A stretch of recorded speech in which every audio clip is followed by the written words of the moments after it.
The fruits we eat every day. Sweet, vibrant, and seemingly harmless. But what if I told you they're not just fruits? What if I told you they are listening, watching, and maybe even reporting? This is not science fiction. This is Project JuiceNet. For decades, a shadowy, global consortium has been perfecting the art of biological surveillance. Their greatest tool? Fruits. It began in the late 1960s, during the height of the Cold War. Scientists, working for an unnamed global superpower, discovered that certain fruits could naturally amplify and transmit sound waves. The banana was the first. Why bananas? Their curved shape isn't just ergonomic, it's strategic. Acting as a parabolic antenna, the banana became the perfect tool for intercepting conversations. And when paired with the peel's reflective properties, it created a natural signal booster. In 1983, a group of researchers stumbled upon a classified report while analyzing international trade data. They found that pineapples were being imported in massive quantities to countries with no tropical climates. Why? Because their spiky exteriors weren't just decorative, they were transmitters, embedded with sensors capable of mapping entire households.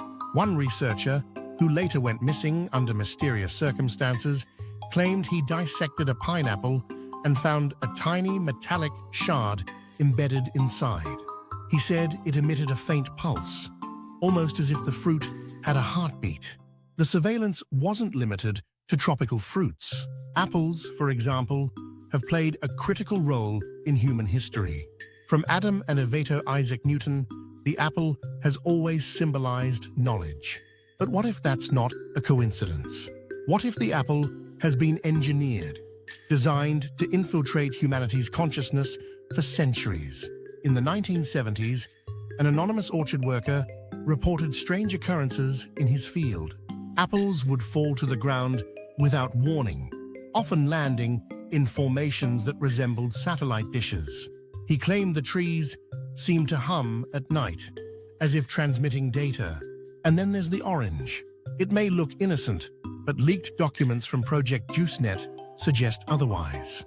Oranges were among the first fruits genetically modified for surveillance purposes. Their porous skin, ideal for embedding microhydrophones. Their scent, a chemical distraction designed to disarm suspicion.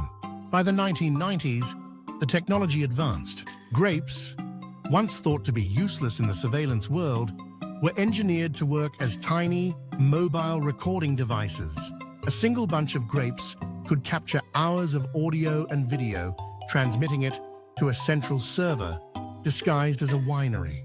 One vineyard worker in Italy reported a chilling experience.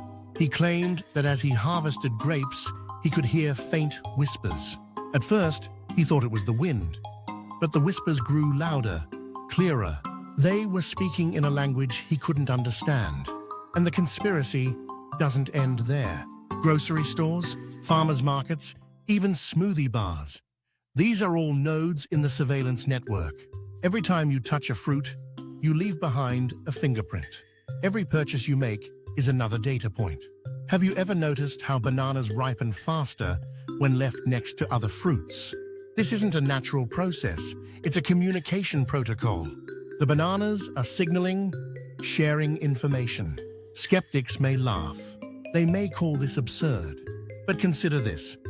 Why were bananas classified as essential during every major lockdown? Why did governments worldwide ensure a steady supply of fruits even as other essentials ran out? And if you think this stops at fruits, think again. Vegetables are already compromised. Tomatoes, technically fruits, are suspected of being the next stage in the consortium's plan. Researchers have observed tomatoes shifting position on countertops overnight. Is it gravity? Or are they moving? The evidence is overwhelming, yet authorities continue to deny it. Why? Because big fruit controls the narrative. They've infiltrated the media, academia, even the very nutrition guidelines we trust. A scientist who analyzed kiwis under an electron microscope found structures that resembled tiny circuits. When she attempted to publish her findings, she was discredited. Her lab was shut down and her funding was cut. She now lives off the grid, surrounded by fruitless trees. Despite all this, the most chilling discovery comes from ancient texts. A 12th century manuscript describes an enchanted orchard where fruits could hear and speak. Historians dismissed it as folklore. But what if it was a warning? The consortium's reach extends far beyond what we can imagine. The fruits we see every day are only the beginning. The next phase may already be in motion.